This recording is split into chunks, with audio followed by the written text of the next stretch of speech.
Hello and welcome to your region this week. I'm Anandi Carroll-Woolery. The summer weather has arrived and the residents are soaking it up. Let's take a look at what's gone on in the region. The Waterloo Central Railway ran their annual steam train run to Elmira on Canada Day. We met with the crew and took a ride on number 9.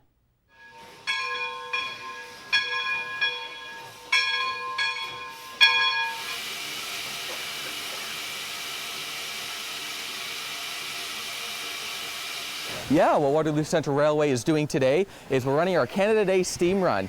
So we're departing right here at St. Jacobs Village, and we're departing north to Elmira. We'll do a run around, and then the train's going to be pulled south into a beautiful farmer's field where we have the opportunity to let passengers get off, back up into the field, and the train's going to do a beautiful run by. It's a great photo opportunity. We'll pick all our passengers up and then bring them right back here to the village.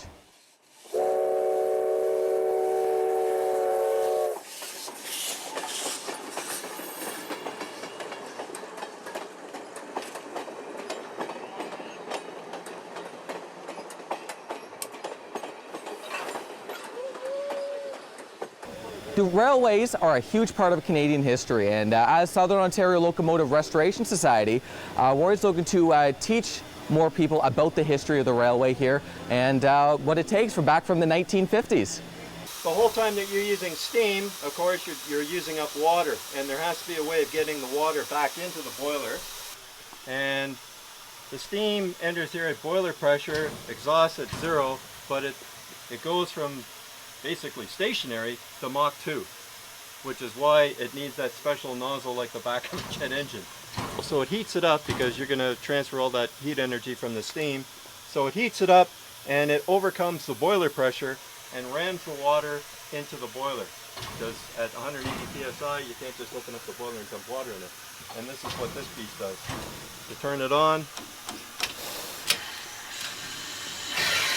That's what it sounds like. And if you do it wrong, you get a blast of steam and you know immediately that you goofed. So on a steam engine here, it takes a lot more man hours to work. So right now there's always little oil nipples in every row. You have to do some extra oiling. There are a lot more sliding things. So again, the biggest thing around here is oiling. Make sure all those are oiled. We have to have someone here when it's on pressure that we to watch the pressure. It is a steam engine. A diesel is as easy as you go and you start her up and you drive away. Steam engine, it takes a lot more time, but we take about 6 hours to heat our boiler up. We have to do it nice and slow to ensure that it's not heating up too fast and saving the boiler lasts a little longer.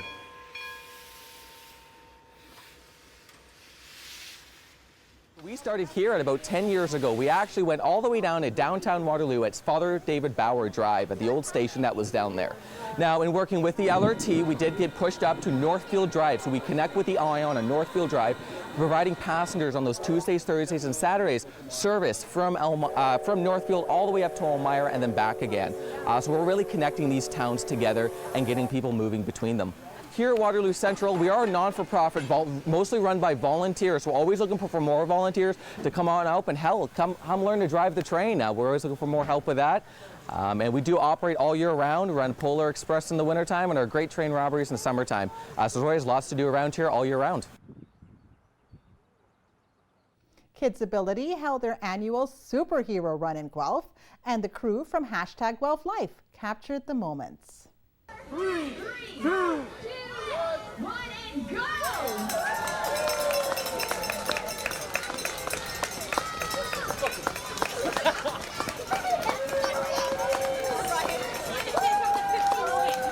So today is our 6th annual Superhero Run for Kidsability. To date, we have raised almost $400,000. This year, we are already at $75,000. We're really trying hard to get to $80,000, so we have online donations available for another 2 weeks. So today we had almost 500 people participate in both our 5K and 1K races, which makes this one of the largest running events participant-wise in all of Guelph Wellington County. We're part of the Kidsability community, and we live close by to the park here, and we're runners. Everybody in the family here likes running, so it kind of made sense for us to be in this. We've done it every year since the beginning, so we did it again this year.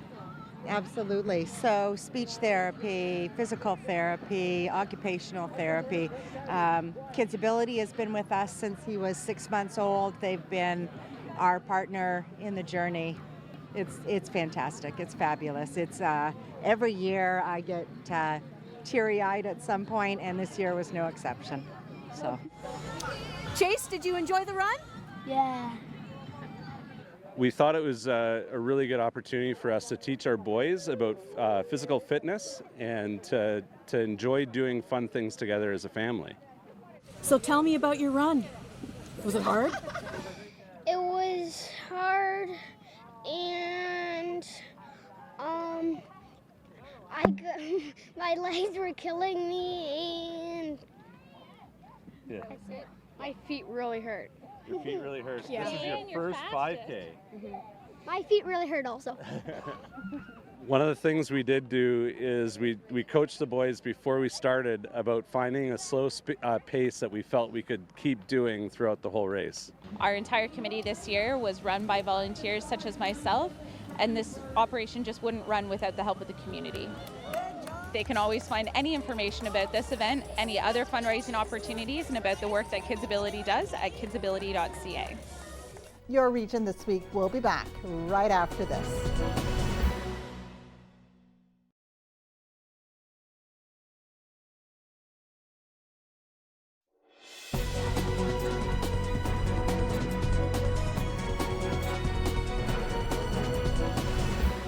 Welcome back. Are Canadians separated by regular folks and the elite? 570 News' Mike Farwell speaks with a professor who explains what this could mean. And a new survey suggests right here in Canada that 80% of us, yes, 80% of us polite, courteous Canadians either strongly or somewhat agree with the statement, "My country is divided between ordinary people and elites." 80% of us agree that there are regular folk and there are elites. Andrea Perella is a professor of political science at Wilfrid Laurier University, joins us to talk about it. Andrea, it's always good to have you on the show. Good morning. My pleasure. Does the word elite carry political capital? It certainly does in today's context, for sure. What does it mean? I don't know. Okay, so nice talking to you. All right. I think that's the problem. It's a word that stimulates a lot of emotional reaction. But when you come right down to it, not only do we not exactly know what an elite is, I'm not exactly sure I know what an ordinary Canadian is. I've been asking around, and even my family members, they all give me a different answer. So the indication is that an elite is someone who, number one, does not think like me. Number two, thinks that they are better than me. And number three is trying to impose their will on me. Well, all right, but we still don't know what an elite is. It's not defined by occupation. It's not defined by income. It's not defined by a bunch of other demographic characteristics. It's really an attitude. So it's a concept that has no actual concrete characteristics. So I can use that and accuse someone of being an elite just because I don't like them. I mean, we can call you an elite, you can call me an elite, but that doesn't necessarily mean that we're also not ordinary in many other ways. So the term elite and ordinary Canadians are concepts without any concrete definition, which means they can be used and abused by political leaders. So what does it tell us, Andrea, that we have a poll suggesting that 80% of Canadians believe our country is divided between ordinary people and elites? We should probably step back a little bit and ask about how this poll was administered, and there's a bit of a discussion online that I'm watching that may hopefully get to some answers as to whether this poll is representative of the Canadian population, and I suspect that it is not fully representative. I think it's an online poll. And a poll not of randomly selected Canadians, but of individuals who are members of an online panel. So there is a bit of self-selection there. That's one issue. So 80% may not be an accurate result. Number two, I'm not exactly sure I like the question. If the survey question was preceded by a set of definitions, then we'd all understand what to make of this 80%. But like we discussed a few minutes ago, I don't know what an elite is. I don't know what an ordinary Canadian is. So how one perceives this question is totally subjective. So 80% of what? It's 80% of Canadians, I guess, think that the country is divided between people like me and people not like me, and in that case, I'm surprised it's not a higher percentage. Yeah, that's a very interesting way of looking at it, and I'm reflecting on the most recent provincial election campaign, recognizing, of course, we go back a little over a year for that, but it's a term I heard then and continue to hear from our premier, and he seems to use the word elite as meaning anyone who's not like him. And the term even precedes last year's election. It was used by some candidates for the Conservative Party Canada's leadership, like Kelly Leach. So the term elite is used a lot by populists. And the whole idea is to agitate the voters into thinking that there's an us and them, that there are people like you who are being exploited and abused and ignored and neglected by the them, and the them is this elite, these cloistered, well-paid individuals who don't care about your problems and your priorities. So the term elite is not new to Ontario politics. It's not new to politics. But the sentiment is also not new. This whole idea of people feeling that the government doesn't listen to them, it doesn't care about them, that's been studied for decades, and we've been seeing that over time. More and more people do believe that the government is out of touch, and this is true of Canada, it's true in the United States. Almost every democracy, we're seeing the same pattern. And when we believe that our government is out of touch, by extension then, it must be a government made up of elites. Well, that's a very easy leap of logic. Right. It's difficult to explain what government does, even to people who work in government, because it's a complicated machine. There's lots of things to consider. But on the street, it's very easy to say they're out of touch. They just go in, punch in, make their big salaries, and punch out, and they don't care about you. That's a very easy characterization, which is facilitated by a lot of media, and some of it is even fiction, like TV shows and movies and caricatures about the bureaucrat of someone who doesn't care about the ordinary citizen, and is out of touch and is only interested in their econometric models and whatnot. That's a characterization, and I would say a mischaracterization, but it's a very, very simple and very easy argument to make on the street. Which fits right in with populism, of course. Exactly. Yeah. Andrea, it's a fascinating conversation. Really appreciate your time this morning. Thank you. My pleasure. Andrea Perella is a professor of political science at Wilfrid Laurier University. I feel compelled to say, just as we end that conversation, I don't subscribe to any of the isms, okay? But I think it's fair to point out that the use of the word elite in this context makes it very palatable for populism. Your Region This Week continues right after this. See you soon.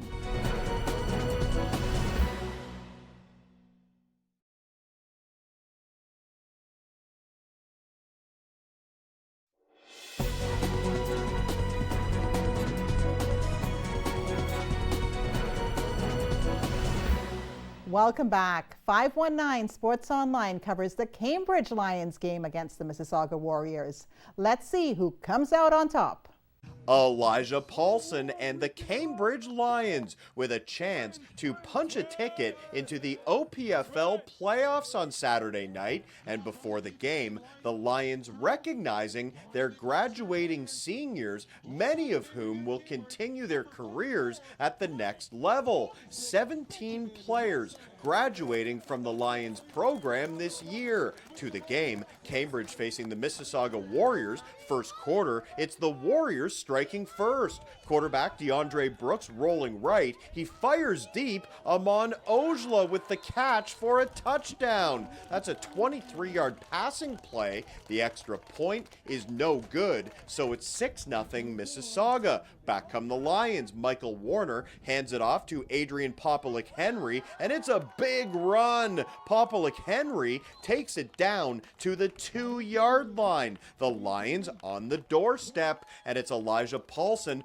capping off the drive with a short run. The Lions would also miss the extra point, so we are tied at 6 after the opening quarter. To the second, and the Warriors driving. The handoff to Avery Scott. He finds some running room, and he goes 15 yards to the end zone. Mississauga takes the lead. It's 13-6. Then it's the Warriors defense coming through. Michael Warner under pressure, and he is taken down by Mason Tonks for a sack. Mississauga is up 13-6 at the half. Third quarter, here comes Cambridge. Jackson Lewis, the star running back from the Resurrection Phoenix, with a terrific run. He takes the ball to the 2-yard line. The Lions looking to tie it up. Here is Elijah Paulson rolling right. He lets it go, and it's Ryan Malvaso with the reception. Cambridge is back on even terms. We are tied at 13 after 3. To the fourth, and the Warriors going to the air. DeAndre Brooks firing deep, and what a catch on the other end by Joshua Gill. Mississauga on the 5-yard line. Eventually, they would go for a field goal on third down, and it's a bad snap. Jared Weiler with the tackle, and the Warriors come away with nothing. And that was a huge turning point in the game. Next Lions possession, this is Adrian Popalik Henry ripping off a massive run. He gets to the outside and goes 45 yards. Popalik Henry having himself a night for Cambridge. He runs the ball into the red zone, and a few plays later, Michael Warner looking for an open man. Daniel George with the catch, giving Cambridge the lead. George was clutch in the Burlington game, and he comes through with another huge touchdown on Saturday. The Lions take a 20-13 lead, and a little later, this play seals it. Daniel Brown to Drake Davis, and the Guelph Centennial connection delivers. That's a 5-yard touchdown, and the Lions are going to the playoffs. They win a hard-fought battle on Saturday night, 34-13 over the Warriors. On June 24th, there was a shooting incident at a plaza on Fairway Road South. Waterloo Regional Police are still looking for information on the whereabouts of the suspect. So at approximately 5:40 p.m., we responded to the area of 500 Fairway Road South at the plaza for reports of multiple gunshots. Upon arrival, we located one male victim and 2 female victims. The male was transported to an out-of-town hospital with critical injuries, and the 2 females were transported to local hospital. One female was treated and released, and 1 female remains in hospital with non-life-threatening injuries. At this point in the investigation, investigators are working to collect video in the area, and we are asking anyone with any dash cam video that might have been in the area on June 24th at approximately 5 to 6 p.m. to get in touch with investigators. The suspect is described as male black. He was wearing black casual pants, a dark hoodie, as well as carrying a red gym bag, and had on white socks. We can't rule out that it was a targeted incident, but again, we're reminding the public to remain vigilant and to report any suspicious vehicles or persons in the area. So witnesses have reported that the suspect did flee towards the back of the plaza, towards the LRT tracks. So again, we're asking anyone who might have had any information, especially dashcam video that might have been in the area between 5 to 6 p.m. on that day, to contact investigators because we would love to follow up with them. So you can call our non-emergency line, which is 519-570-9777, and the extension is 8666, or you can leave an anonymous tip with Crime Stoppers, either online or by calling them. Your Region This Week will continue right after these messages. See you soon.